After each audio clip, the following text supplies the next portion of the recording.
तर सकाळी सुरुवातीला मी इथं नाश्त्याला बनवणार आहे. यासाठी इथं मी चुरमुरे पाण्यामध्ये भिजत घातले होते 5 मिनिटांनी अगोदर. आता ही पाण्यातून बाजूला काढून घ्यायचे. आता कोथिंबीर, कांदा आणि मिरची कट करून घेतलेली आहे. थोडीशी कोथिंबीर पण घ्यायची कट करून बारीक.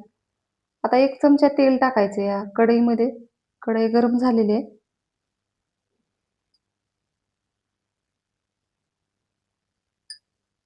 आता जिरे, मोहरी टाकून घ्यायची. जिरे, मोहरी तडतडल्यावर लगेच याच्यामध्ये कांदा, सुरुवातीला शेंगदाणे आणि मिरची टाकून घ्यायची आणि नंतर कांदा टाकायचा.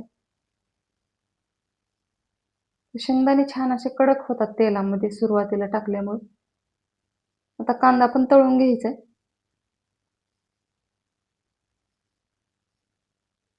आता थोडीशी हळद टाकायची, चवीनुसार मीठ टाकले. आता हे भिजलेले चुरमुरे ह्याच्यामध्ये टाकून घ्यायचे आणि छान असं तेलामध्ये परतून घ्यायचे.